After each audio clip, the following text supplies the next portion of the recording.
Hello, hello, everybody, and Happy New Year to everyone. Let me see. Hi, Fire Truck. Hi, Tawny C. I haven't seen you in a while. Hello. Hi, Desert Rain. Hi, Bean Brussels Project. Hi, Meatball. And hi, Lazarus. Greetings in the name of the notorious GOD. Hell yeah.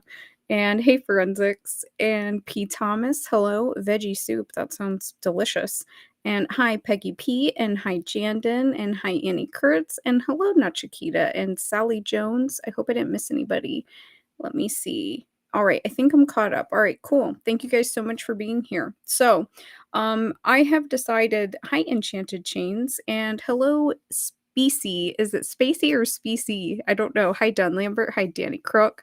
And I hope that your new year is starting off good as well. Thank you guys so much. So, I'm going to do like a little bit of housekeeping up front and also kind of explain how this whole like ChildUSA thing is going to go.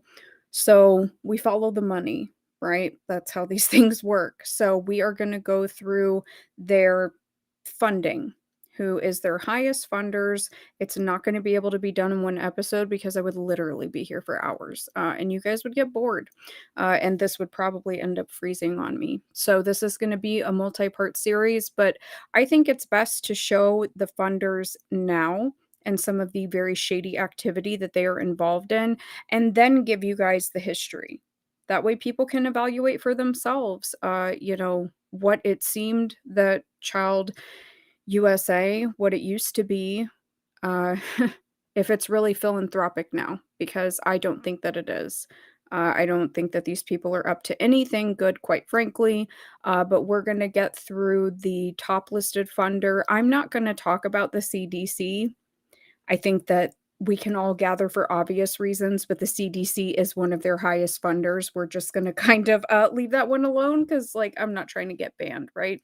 And I'm asking everyone, please, I don't engage in like identity politics, but some of these funders, there is some identity politic nonsense going on. And I would just ask everybody, don't get emotional. Okay. I'm just showing you guys what it is. I'm not going to express my opinions about it. It is what it is. We're just following the money. And hello, Seashore Mary and Garrett Greathead. Hello.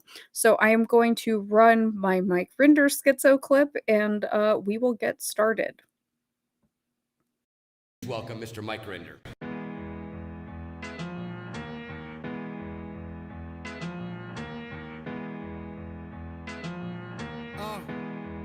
Hey. Ooh la la, ah wee wee. Ooh la la, ah wee wee. Hey. Ooh la la, ah wee wee. Hey. Ooh la la, ah wee wee. Ooh la la, ah wee wee. Ooh la la, ah wee wee. Ooh la la, ah wee wee. Ooh la la. Looking for M's like I lost a friend. Jump out of my bed like where the bread. You go hold the egg. Waiter bring the check. When we talk, we collision cars. Keep us in your thoughts, fully dressed at the crack of dawn. Weapons heading off, I can hear them from the block. See them creeping through the fog. Season's greetings, now feeding season can start. Oh my God, look alive, looking like I live life on a crooked line. Doing fine, you want maximum stupid, I am the guy. First of all, fuck the fucking law. We is fucking raw. Steak tartare, oysters on the half shell, sushi bar. Life a bitch and the pussy fish. Still fuck the raw. I'm a dog, I'm a dirty dog. Ha ha ha ha ha. Oh, dirty bastard, go in your jaw. Shimmy, shimmy, y'all. Got the simmy in the hemi, go and gimme, y'all. Pugilistic, my linguistics, RJ Ruder damage, y'all. And I rap it, pornographic, beat set up the camera. Ooh la la, ah wee wee. Ooh la la, ah wee wee. Sorry. I know that schizo clip is so petty. I'm sorry. Hey, Fire Pixie. Hello, hello. From Wales, UK. Don't often catch a live. Well, thank you so much for being here, Specie. That's awesome. And yeah, bangers only. Hello, T-Gun. And let me see. Gary Bellwood. Hello. Well, Mike looks so creepy when you show it like that. Well, yeah, I am of the opinion that the dude is a straight up scumbag, but I mean, whatever. Some people think that like he's, a hero, whatever. Anyways, so to give people a little bit of backstory, and hi Eric G, hello, and a blessed new year. So I got to give you guys like a little bit of backstory about this. How did I go down this rabbit hole? Well, it was thanks to Miss Leah Ramini. right? Because she has the Process Church of the Final Judgment, aka the Best Friends Animal Society, as an approved charity on her website. And I said, well, that's a red flag. So I decided to look at every single charity. And, as we kind of work our way through this, I'll discuss some of the other charities that she has listed that are approved because, ooh, there's some sexual issues, scandals specifically with some of the people on some of these boards. It's just completely ridiculous to me. However, I think that people have a right to know where they're sending their money to or where they are being told to send their money to, right? Because seems like transparency is a very big issue for some of these people. Hello, Racine. Hi, JD Lotus. Hi, Sure Shot Sav. And hello, the doc. All right, so that's kind of the backstory. I'm not going to pull up every single website. I will update this information, the section in the video afterwards. I just have like a PowerPoint and I'm going to show you guys a couple of web pages just to give you guys an idea. So let me make this very pretty for you, as pretty as I can get it anyway. So as you guys know, Mike Rinder, whatever this fake little coup d'etat that they did with the Aftermath Foundation. So, he's on the board. Whatever. He's also on the board of ChildUSA, though. Okay, so here we go. Okay, so as you can see right here, this is on Leah Ramini's list of charities. One of her greatest joys in life is her philanthropic work to get help to those in need through numerous and diverse military, children's, and women's charities, oftentimes helping on the ground organizations through Twitter and her Twitter Angels. I have no idea what Twitter Angels are, so that's kind of crazy to me. I'm going to be looking into that because that's wild. But here we go. So this is ChildUSA. Red flag number 1, nonprofit think tank. Think tank? Okay. Working to end child abuse and neglect in the U.S. ChildUSA engages in high-level legal, social science, and medical research and analysis to derive the best public policies to end child abuse and neglect. And right here, he is listed on the board. Now let's go ahead and go to the next page. Okay, so right here. So this is the last update that I saw on their website. So this is their top supporters. Again, not going here, and I hope that everybody understands why. I'm going to let you guys know when we talk about this one, the Sean P. Mickle Statute of Limitations Research Institute, that's going to be pretty dark. Okay, so I'm just warning you guys now. I don't particularly care for their choice of a monarch butterfly, but that's just me. And when we talk about the State Justice Institute, it's quite fascinating because you remember the Leavitt Institute? Yeah, that's going to get real wild. So here we go. So the Oak Foundation. So this is number 1, right? So what does it say their values are? Let's see if I can make this a little bit bigger. There we go. We pursue rights-based approaches, gender equality, and partnership with the organizations we fund. We support civil society as a pillar of democracy and justice and nurture innovation and visionary leadership within it. We value diversity both within Oak and among our partners. We seek to be inclusive, flexible, and engage with different points of view. We believe that the best grant making reflects both careful due diligence and the willingness to take risks.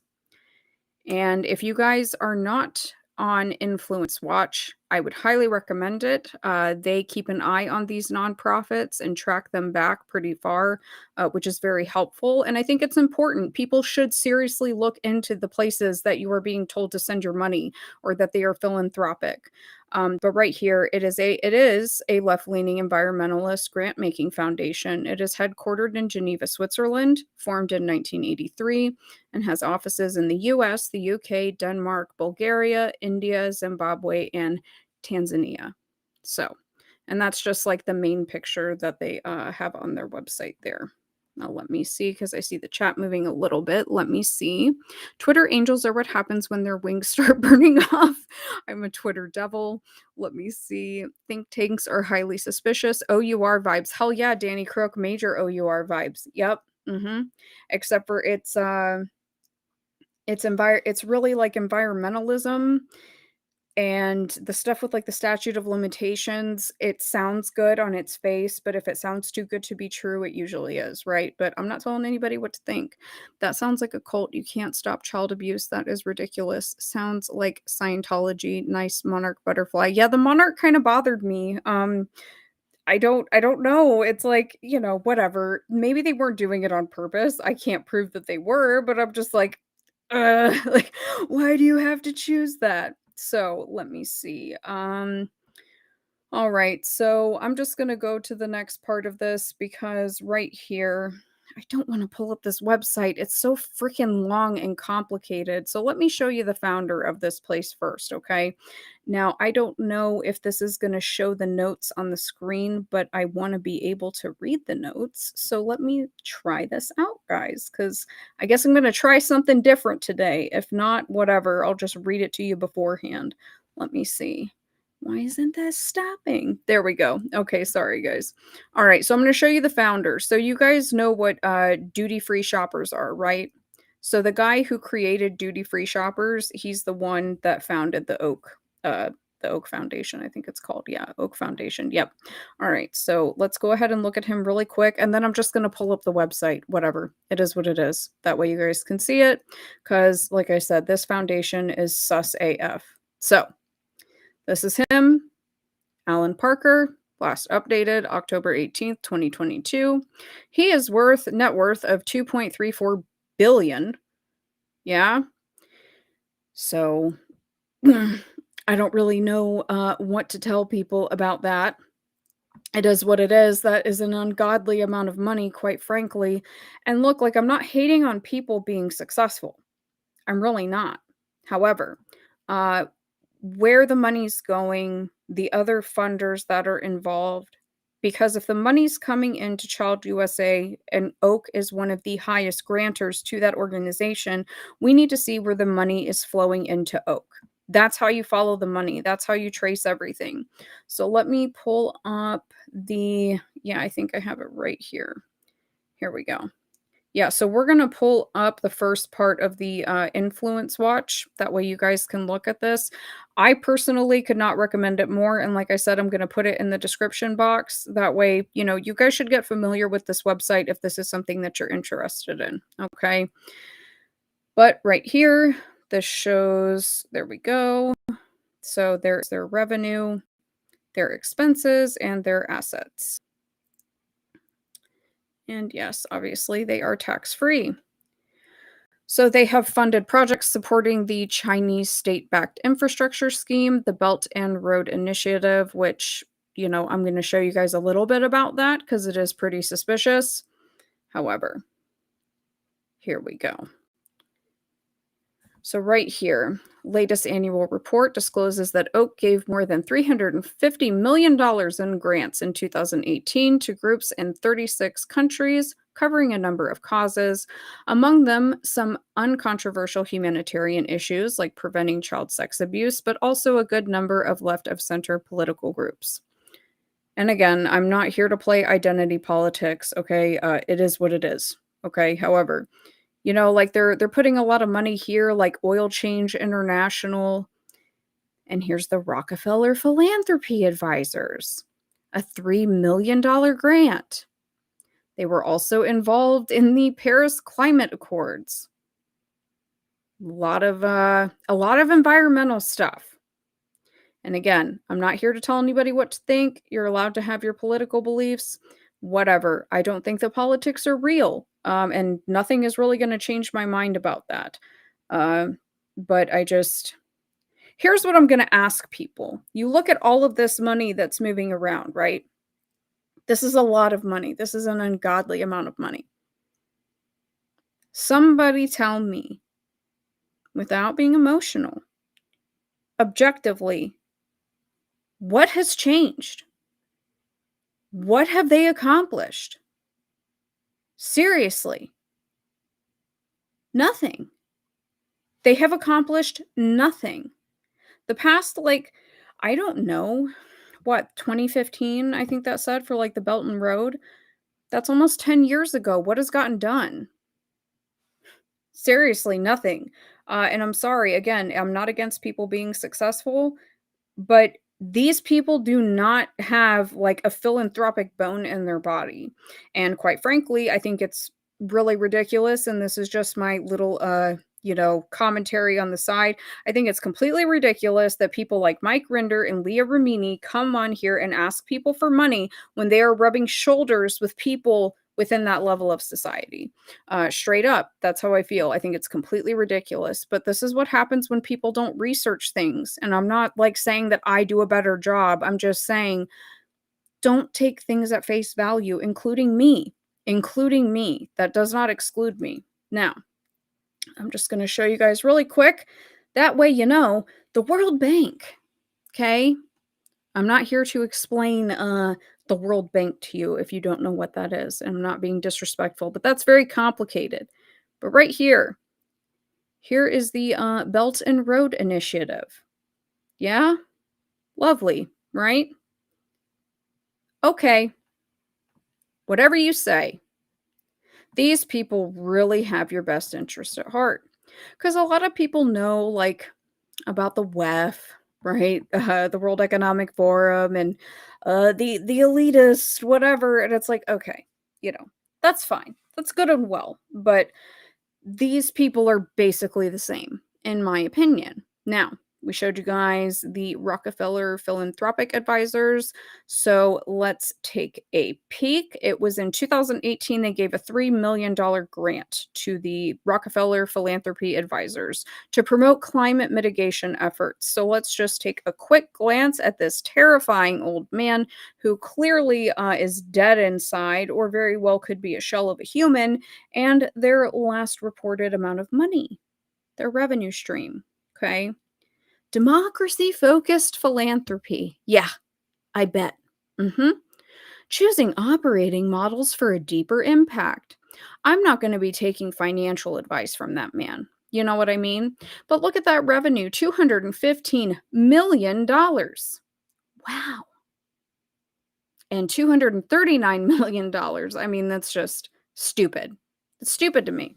It's completely ridiculous. Now, let's go see what we have next. Oh, that's him. Sorry. Hold on. Let me look at the chat. I see Morgana popped in. I want to say hi. Hi, Morgana. Hello. Hi, the twits. And yeah, politics isn't real. No, it's not. They just launder money for each other. Yeah, no, they literally do. They're laundering money for each other. All different spellings of corruption. What did forensics say? I thought Oak Foundation is just one large umbrella that intersects with other umbrellas. Absolutely. Yeah, absolutely. Hi, Mallory Morton. Hello. Yeah, I agree. This is all just all these rich people under the guise of philanthropy, under the guise of helping, just taking people's money, tugging on people's heartstrings. I mean, at least Marianne de Gripston was like kind of honest. You know, she was like, it'll be easier to get money from people if, we just tell them that it's for animals. You know what I mean? And she wasn't wrong. Now, which is more controversial? Let's get Ghislaine out of the way. Yeah, because I honestly feel like Ghislaine at this point is a little less suspicious than some of the other topics that I'm going to bring up. So I'm just going to read my comment section since it won't pull up, and then I'll show you guys the slide, okay? So the Oak Foundation gave Oceana $17 million since 2003. Oceana advocates for environmental issues impacting the oceans and was founded in 2001 by Pew Charitable Trust, the Oak Foundation, Sandler Foundation, and the Rockefeller Brothers Fund. That's literally like money laundering. That's completely ridiculous. Anyways, so this is going to detail Ghislaine entering the chat. So let me get this ready and then we'll show you. And somebody please tell me, like, how much you think that she paid for somebody to do her makeup, because it's terrible. Okay, I'm just saying, just pointing this part out. So over here is Oceana. Obviously, they are still thriving. Yeah, but here she is. And there we go. Oceana touts many celebrity supporters, but some have questionable backgrounds. Ghislaine Maxwell, who was arrested in 2020 for her alleged role in a child sex trafficking ring with Jeffrey Epstein, hosted a cocktail party for Oceana in her home in 2008, shortly before she announced her ocean-saving venture Terramar. She was also a guest at Oceana's World Ocean Day event in 2008. Oceana partnered with Terramar and other environmental groups in their lobbying efforts as recently as 2017. Epstein was first convicted of procuring for prostitution a girl below age 18 in 2008. He was arrested again in 2019 for sex trafficking. Maxwell is accused of working alongside Epstein for several years to recruit the girls he allegedly sexually trafficked and abused.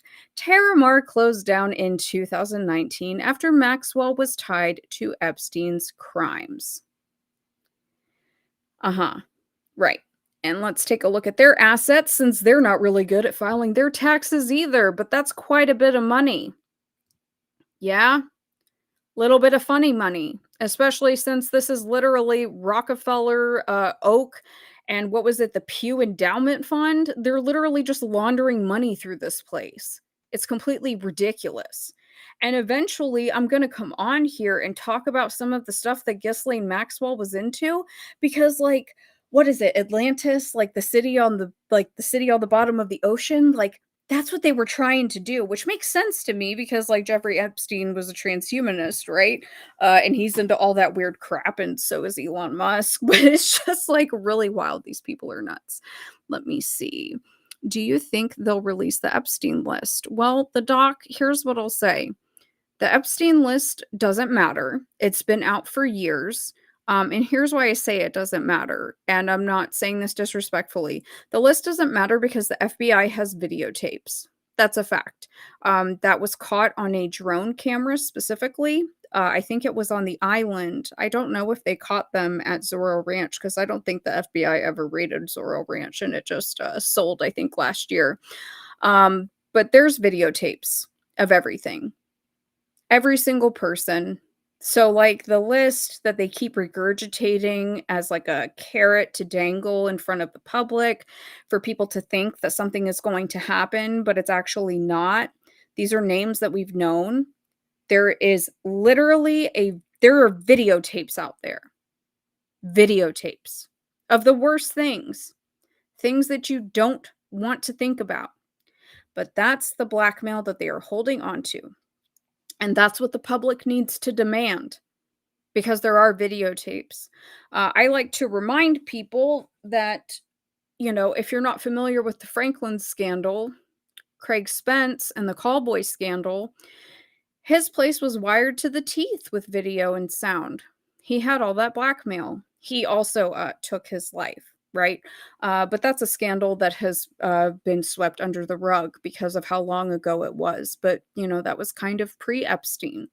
We don't care about the list. The list is irrelevant. The list can go away. Show us the videotapes. Show us who was doing what. It's not that anybody wants to see it, but let's see their faces. Seriously. Especially these kind of people. Yeah? Let me see. You are venturing into deep waters. Well, thank you, R. Taylor. And hi, Soil Lodge. And my dad worked for Jim and Tammy Faye in the 70s. That's crazy. Let me see. How are people still pretending the entirety of Washington didn't know about the CSA stuff? Well, I think that there is two sides to it, and it's just my opinion. Because people think that, like, I'm a crazy, like, religious extremist and satanic panic and all that stuff. But I've shown you guys, like, some of the earliest reports when it came out of Utah. That cult in the Wasatch Front, right? That they had said it was this satanic cult that had infiltrated the upper ranks of the LDS. This was back in the 80s. And they said the satanic part, the spooky part, the spoopy part, was to make it unbelievable. Obviously, some people believe in it, right? But it was to make the children unbelievable. And that's where the False Memory Syndrome Foundation steps in. It is what it is. I know that some people don't like it, but this has been like a long running game to discredit children, to discredit victims specifically of these types of crimes. I know that obviously there are people who make false claims, but at the end of the day, there's videotapes, and that's one of the reasons why we're not going to see the tapes, is because I have a feeling, I just have a horrible feeling that there are a lot of very young people underage that are probably missing. And so then that would add some extra charges. You know what I mean? Even though I am fully of the opinion, sorry, as far as like a religious extremist, I do go by the biblical punishment, the old school biblical punishment for this type of crime, as far as abusing a child, which is tying a massive stone around their neck and letting them drown in the ocean. That's how I feel about that. Catherine Kramer, new here, but been following Dana for a while now. That dude has Sampaku eyes. I don't know what Sampaku eyes means, but hello, Catherine Kramer. And let me see. The blackmail is part of a human trilogy: human trafficking, human compromise, human intelligence. Absolutely. You're absolutely right. The alphabet letter agencies are there for cleanup and collect the evidence away from the public. I have no faith in them at all. Hey, Leash. Yeah, of course. It's completely ridiculous. I mean, that dude caught that drone footage where the FBI was straight up like collecting evidence, and they saw the drone and they just like pulled the like blinds down. It was completely nuts. I'm just like, bro, I'm surprised they didn't shoot his drone down, quite frankly. But I mean, God bless him. He did the thing. You know what I mean? Now, let me pull up this web page so I can show you guys. Now, I don't have a slide on this one, but this was a newer article, well, kind of new, I guess, that I had found. Actually, hold on, no, because we're talking about the Rockefellers. People are going to get weird about this, whatever, don't care, but let's just go ahead and look at some of the main things if you go to the Rockefeller Philanthropy Advisors. So this is like one of the main things that they fund. Because again, in the context of the past, let's say like 5 years, 10 years, whatever, what good have they done? What good have they done? So this is one of their very big projects, which is the Art for Justice Fund. And it is a 5-year capital aggregation initiative of influential funders who seek to reduce mass incarceration in the U.S. The fund's founding donor, Agnes Gund, was inspired by the influential civil rights advocacy of filmmaker Ava DuVernay and author Michelle Alexander, and donated the proceeds from the sale of a painting in her private art collection to seed the Art for Justice Fund with a contribution of $100 million in 2017. Wow. The Ford Foundation and Rockefeller Philanthropy Advisors manage grant making collaboratively by influencing criminal justice policy reform and simultaneously promoting the arts as a means of changing the narrative surrounding incarceration. The fund aims to transform the criminal justice system and reduce mass incarceration by 20% in target states over 5 years. Okay, let me know how that's working out.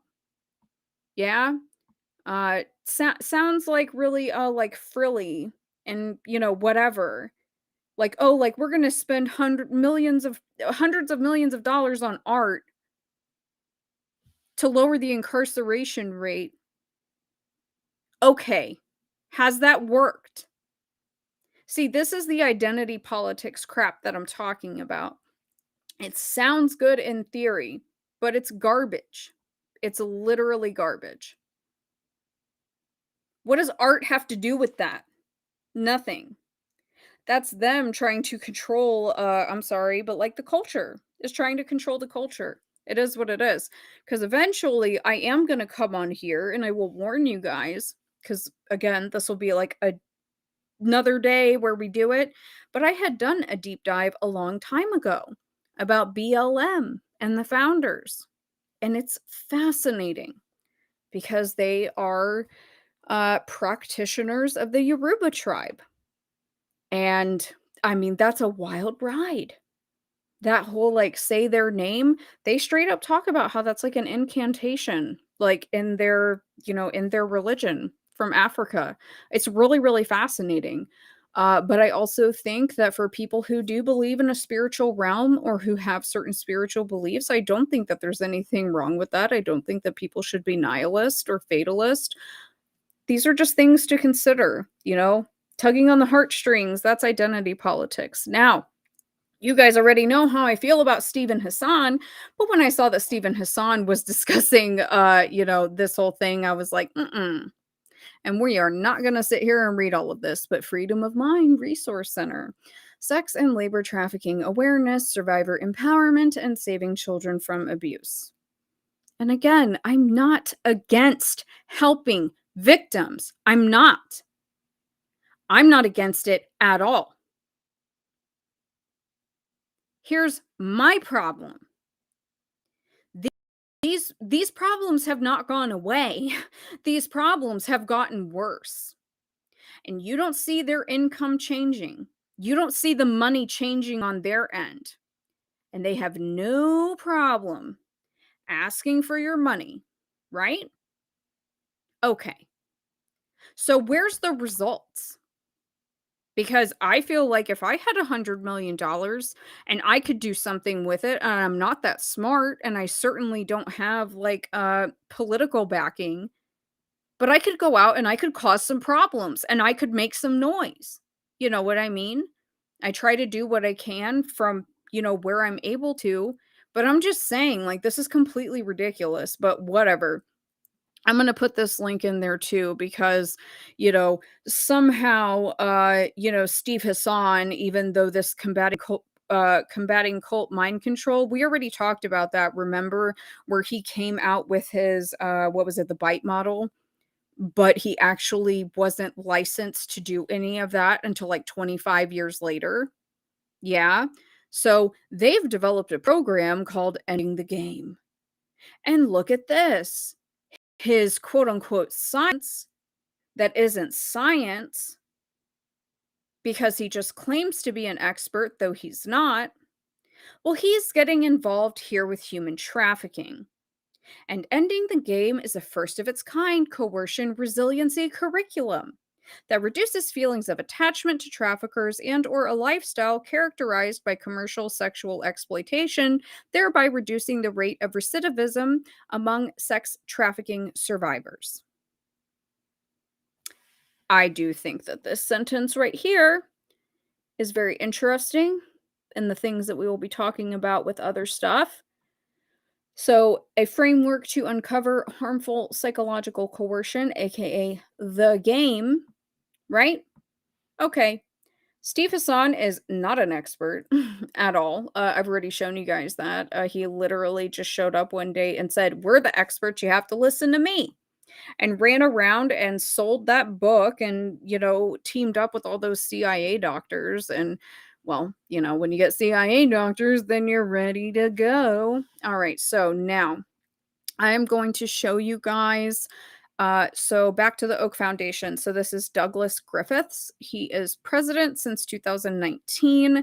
And he is a career Foreign Service officer who was appointed by Obama in 2009 to be the U.S. representative to the UN Human Rights Council. And here's where things get a little interesting with Best Friends Animal Society. He was deputy chief of mission and charged the affairs and interim in Port-au-Prince, Haiti, 2004 to 2006. So here we go. And the Clintons as well, because don't forget, they're always around. But this is him. That is this gentleman. And let's look at his little let's look at his little profile. Sorry. There we go. There we go. An experienced diplomat who has served there before and speaks the Portuguese language, nominated by Obama in 2012 to be the next ambassador to the Southern African nation of Mozambique. He earned his BA in government at Notre Dame in 86 and a master's in public policy from Princeton University Woodrow Wilson School. He joined the Foreign Service in 88, served early career foreign postings in Quebec, Lisbon, Portugal, and Maputo, Mozambique, before returning to DC. And let's skip forward. Oh, what does this say? He served on the South Africa desk during that country's transition to democracy. Did you really, sir? Yeah? Interesting. What did you accomplish? Because last I checked, things weren't going well there. He was also the counselor for international economic affairs at the U.S. mission in Geneva, Switzerland. Oh, you mean the place where the Oak Foundation is run out of? Sounds like a little quid pro quo, maybe. Maybe. Don't know. And let me see, from 2006 to 2009, principal officer at the Consulate General. Don't you do that in Ecuador, sorry, during a tense period after Ecuador and the US expelled one another's ambassadors. Since 2009, he has been deputy permanent representative to the UN in Geneva, Switzerland. So, I think that that is a little bit of quid pro quo. Wonder how much this fella's making, yeah? Because let's not forget, the Clintons were there. Okay, the Clintons were there. There were quite a few celebrities there. If you guys want to get real weird with it, one day we can. But I'm sure that you guys know that because what was it?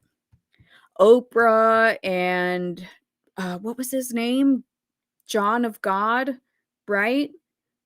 That was it, right? Wasn't it John of God? I think it was. That was all down there.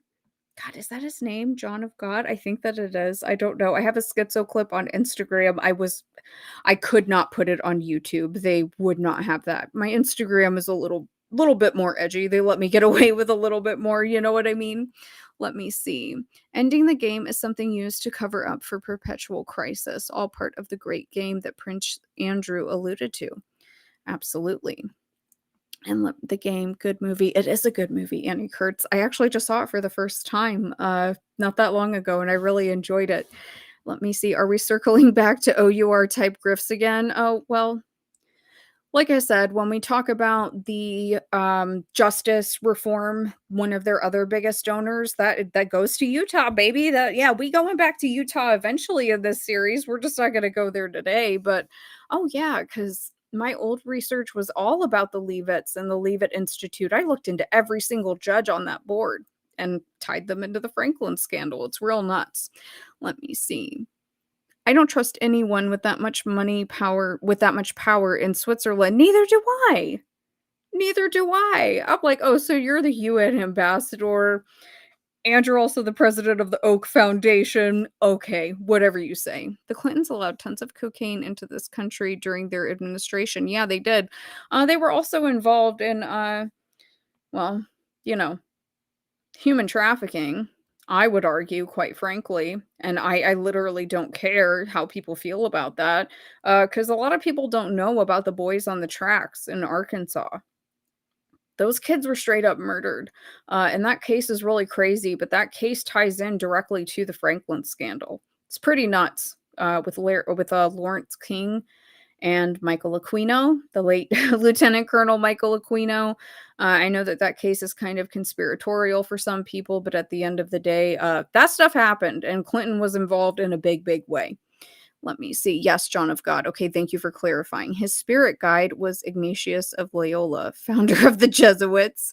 Oprah and Dr. Bruce Perry, they sure are chummy. They also had two teenage. Yep, you know what I'm talking about, Mr. Obvious, the boys on the tracks. That's absolutely right. Yep. It seems everything circles back there and to the security services. Yeah, well, you know, what do you expect? What do you expect? It is what it is.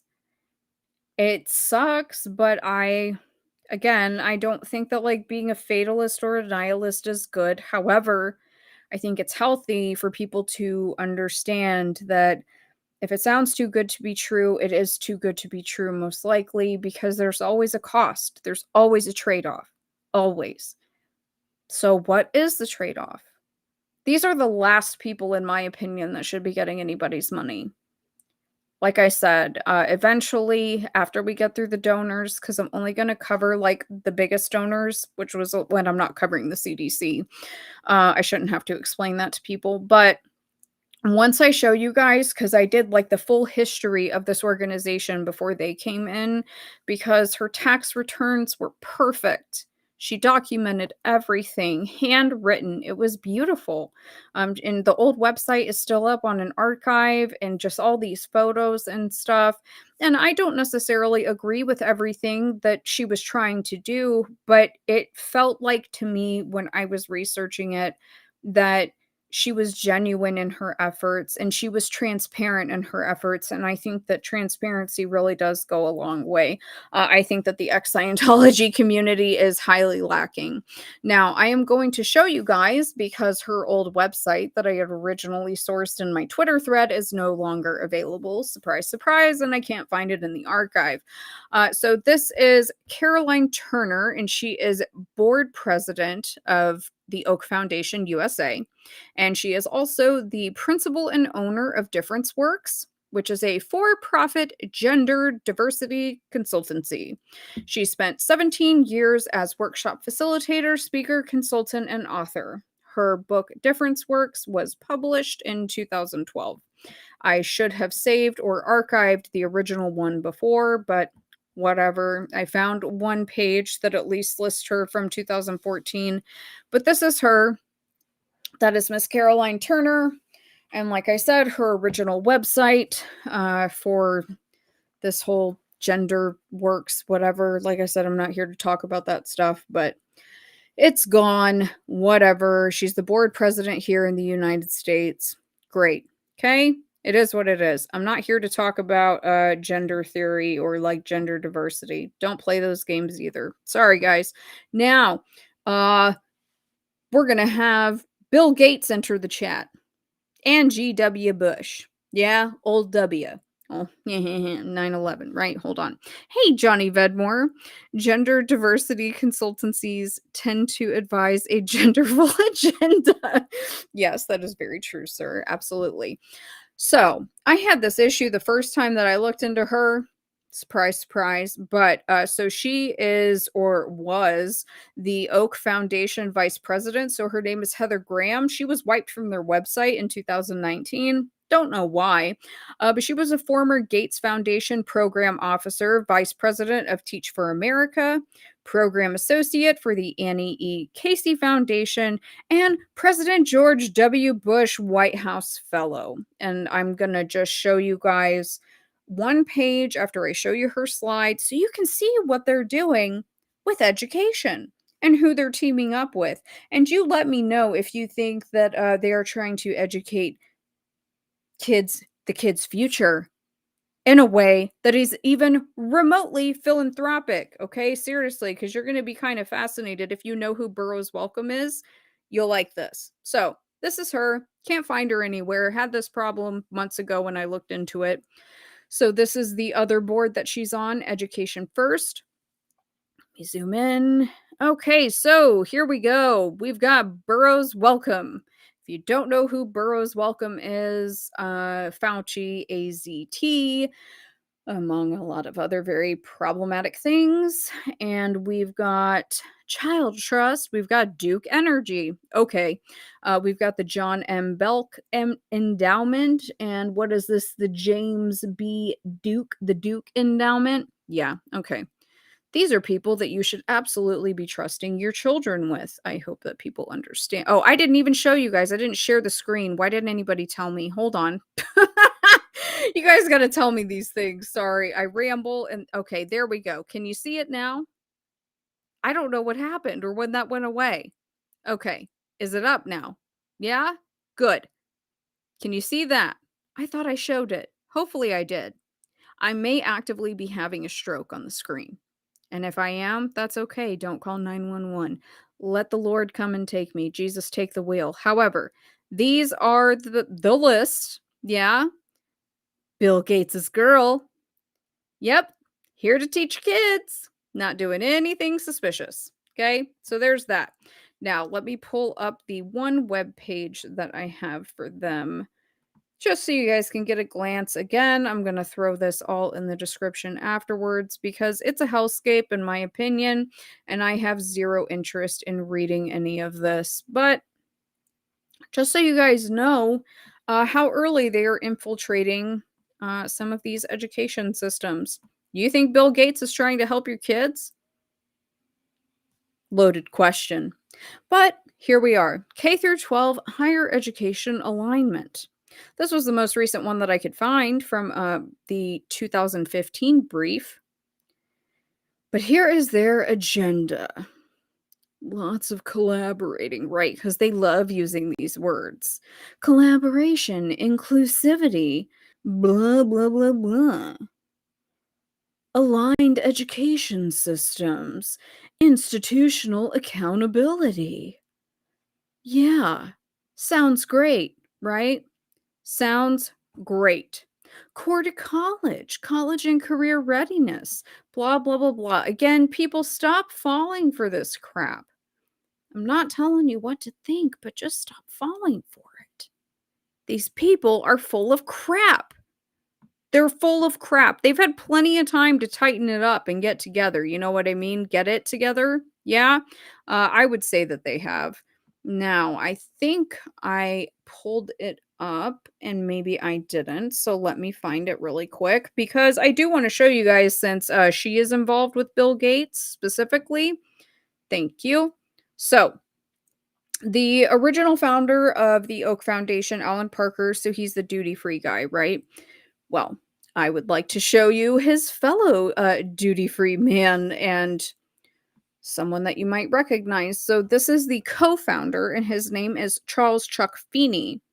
And he later founded Atlantic Philanthropies, a Bermuda-based foundation. Wink, wink. Yeah. So it funded the advocacy group Healthcare for America Now, which was one of the main drivers of the campaign to pass Obamacare. Ooh, very exciting. So let's go ahead and look at these two gentlemen. And you tell me if you think that they're philanthropic, baby, because then we're going to need to have a conversation. You know what I mean? That's Mr. Feeney right there. And that is the man, Mr. Gates. He wants to help your kids. He's philanthropic. Do you believe him? I don't. Okay, now I'm going to show you guys this fascinating article that I found about them really quick, just so you guys can see exactly what they're doing because, you know, offshore banking is totally all above board, right? No, it's not. No. Nope. Never. So here we go. Politico. So this is from May 17th, 2011. Funding the left from Bermuda. So this is the Atlantic Philanthropies, specifically. The healthcare outfit, Healthcare for America Now. The organization kept a low profile in part because its funder, duty-free shopping magnate Chuck Feeney, doesn't appear particularly interested in publicity. His foundation is a giant donor in a number of regions around the world, including Northern Ireland, but he and the Atlantic Philanthropies are based in Bermuda, with the consequence that, through a quirk of tax law, they can freely finance the 501c4 organizations that play in politics, which American family foundations cannot do. Ooh, so quirky, so fun. What would Bob Ross call that? A happy little mistake, right? In any event, two executives at the Philanthropies, Vivian Labaton and Gary LaMarche, offer a rare glimpse at their plans in the American prospect today. One worth reading, if only because it forecasts the direction serious money will be flowing. And look at all of this. Activism, right? Of course, it's all about activism and galvanizing the activist. Whatever. I mean, these people are literally full of crap. Literally full of crap. These people don't care about you. They don't care about me. I mean, I think that most people know that about Bill Gates by now, but, you know, it is what it is. And that is it right now for the Oak Foundation. Sorry if that wasn't that exciting. However, hi, Echo Cat. No worries. Thank you for dropping in. I have to break this up. I really do. Because, you know, like I said, this would run forever. And I think that the Sean McMillan statute of limitations thing, that one we need to talk about separately, because that is really serious. Because I tell people all the time, be aware of propaganda. You can consider me propaganda. Don't trust me. But obviously, as I was, searching these things, some stuff came up from the Church of Scientology's propaganda hate website. But it's not all wrong. And I was actually able to source a, scholarly article that they, of course, didn't cite, but I know how to search those things and find one of the studies that they were referring to, and they weren't lying. They just didn't offer proof of it. Because the whole like statute of limitations thing, it's very upsetting, and I don't like it. And I think that more people should know about it, because again, I would ask, what has changed? What has improved? What has improved? Nothing. Nothing has changed, and nothing has improved. And these people are making ungodly amounts of money. Okay? It's ridiculous. It really is. And like I said, I think it's disgusting that people like Mike Rinder and Leah Remini come on here and they ask people for money. They have the audacity to ask people for money. And they're rubbing shoulders with this ilk of society. But I guess I will lay out an opinion. And it is an opinion. I'm not stating this as fact, but this is something that I am suspicious of. So it's just food for thought, because I know that there are people that are like way smarter than me that watch this. I am of the opinion that a certain X cult group that has a large following on YouTube that seems to get in a lot of money, maybe there's some money laundering through super chats. Maybe. Just some food for thought. Maybe a conspiracy theory. Yeah. Maybe. Because 30% off of YouTube, that's pretty cheap for money laundering, baby. That's a cheap wash and rinse. I mean, holy guacamole. I mean, if people have seen Ozarks, you know what I'm saying? Like, I don't have a subscription to Netflix, but I mean, I remember the old seasons where they're like literally washing the money, but then like having to launder the money through other businesses. Just saying, a bunch of accounts sending in super chats. That's a pretty smart way to launder money. It's just some food for thought. Just some food for thought, guys. Because like the hive mentality, the cult mentality, it's the cult of personality, in my opinion. But that's where I'm going to leave it for now. That's the one funder. We're going to do one funder at a time. One funder at a time. And I do have an interesting angle that we will discuss about the Headleys and the planes, because there's another interesting angle to that that's getting a little bit weird, but we're not going to discuss it now, and I'm not trying to be evasive, but I also know that there's some ex-Scientologists that are like lurking, and so I would like to leave them hanging a little bit, because I know that most of my peeps here were doing other research. Now, I will end, if that's true, I think it might be provable. Well, Fire Truck, I would love if I'm gonna come on and I'm gonna show you guys, because I did it on Tony's channel a long time ago. Like, when I went to visit him, I had this whole thread about this where I was showing all the fundraisers that were going on and the discrepancies of the amounts, and if it was actually going to the aftermath or not. But I already told you guys, I will be filing a formal request with the aftermath to see the unredacted paperwork. It is what it is, because I would like to see it, because that would answer a lot of very interesting questions. But I had gone through like all of the fundraisers for, I think, like the prior 2 or 3 months at that time, because they were just like churning and burning, bringing people out like, bah, da, da, da. Because who is it? David Miscavige's niece, Jenna Miscavige. Like, she has a whole separate nonprofit that I found. It's like Scientology Children or something. I'll show you guys when we cover it. But it's worth like well over like $1 million. And I'm like, what? Why is nobody talking about that? Why are you guys coming on YouTube asking for our money? You know what I mean? It's just completely insane to me, but I think that the super chats is kind of an interesting angle because 30% off the top and it, looks legal and it all looks above board. I think that, you know, think it's pretty smart. I don't like breaking the law in that way, especially if you don't need the money. However, it is smart. You know what I mean? Let me see. Just the word activism makes me want to go to bed with a good book. My mom gave me the same advice Dana does. Always question everything. Yes, you should question everything. Question me. Treat me as propaganda, man. Like, I don't tell people what to think. I have like my moments where like I may express my feelings about something, but and Fire Pixie, do you have Twitter or Instagram? I will send it to you if you reach out to me. Absolutely. Forensics, meticulous searching for needles and haystacks can pay off. Well, I've got the receipts, y'all. I got all them receipts. I have that thread but it's also tax evasion. Well, yeah, absolutely. It is tax evasion. Cuz they changed the language on the aftermath stuff. It's only available upon request now. But again, they have this consistency of a redacted gift every single year, and it seems to be quite a large amount. Seems to be.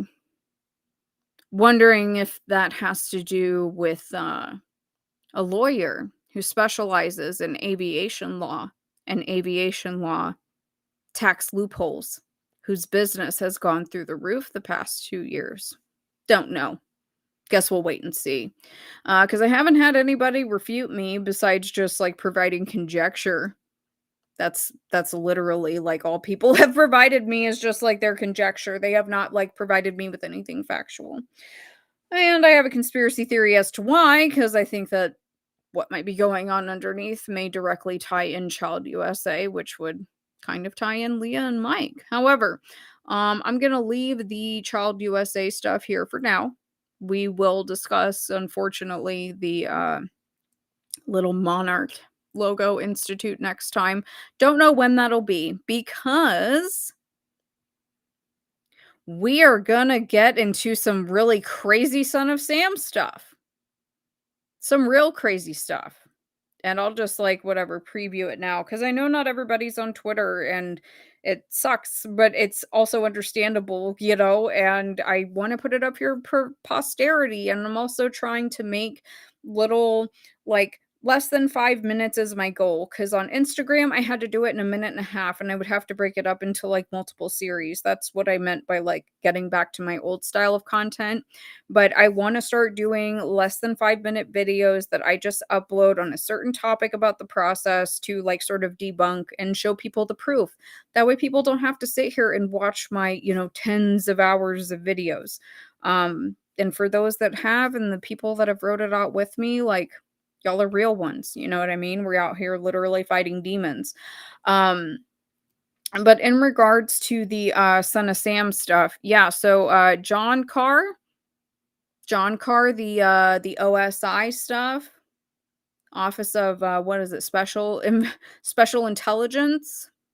Because from what I understand, people have told me that OSI should have had exclusive jurisdiction. Doesn't really make sense that there were other random cops up there being allowed to look around. And it also doesn't really make sense that his death certificate is redacted. You know what I mean? And Virginia and Lauren, because I got the ex-Scientologist OG whistleblowers on my side. They pointed out to me a very interesting audio interview with Mrs. Wheat Carr talking about some stuff with John. And apparently she said something that is very Scientology. Extremely Scientology. Yeah? So that whole Michael Samuel Carr II being a Scientologist and, the fair game being run on the family. Because I've also heard rumors that Wheat Carr runs around telling people that she's a suppressive person, or she used to tell people that. Yeah, so that makes things really interesting. And, the trolls are gonna troll. It's fine. I'm not going to It's fine. I'm not gonna block people. I'm just not. I don't like censoring people. It's upsetting that people wanna do that, but I also know that I can't control others. And I'm just putting the information up here for posterity, guys. That's all. If people wanna block my subscribers because, they want to hear another perspective, I think that that's a shame, but I stand by my word. I honestly, in my personal opinion, think that there is massive criminality going on, with, like, this whole thing. And then I think that there's, like, a huge cover up going on with the, Son of Sam stuff, but I don't really care what people think because, people have just left some really silly comments, and it's fine. But I will end on this note because it was a fascinating sort of like aha moment. It's not about my ego at all. It's not about being right. It's about being factual. It's about being factual. However, I would point out to some people, anybody, Bueller, that I find it quite interesting that no matter what topic I'm discussing, people get really, really uncomfortable when we get into certain areas.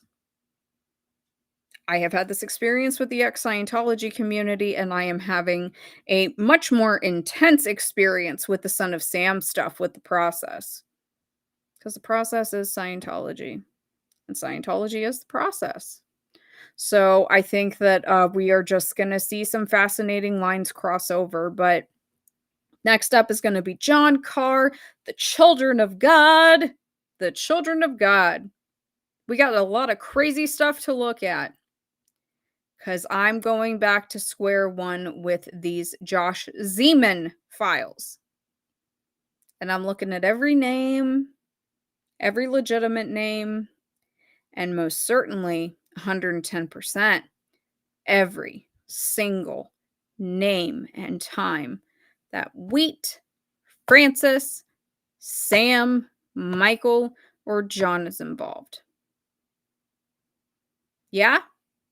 Because I'm telling you, there's something up with the Carr family, and I don't see why we're looking anywhere else. And, these two grown men can, block people, whatever, pretend that they're the arbiters of truth. But I've heard from plenty of people. They can see it too. They see that it's becoming very obvious. And again, it's not about being right. It's becoming very obvious that you guys are spinning a narrative, and it's quite unfortunate. But I'm going to let you guys go for now because I could sit here and ramble forever. If I missed anybody in the chat, hey, Corey Anderson, you are very welcome. If I missed anybody, I'm sorry. We're going to leave this. Fire Pixie. Find me on Twitter or Instagram. It is Dana Duda on Twitter. And it might go to my other spam box, but I will make sure to check it tonight before I go to bed. And if I don't update this description tonight, guys, I will update it in the morning. I promise. I'll put in all the links, okay? And I think somebody might have did that thing on Twitter where it converts your thread into like a PDF thing. So I'll also toss that in there too. But I hope that everybody has a great night, and I will see everyone soon. And please be safe.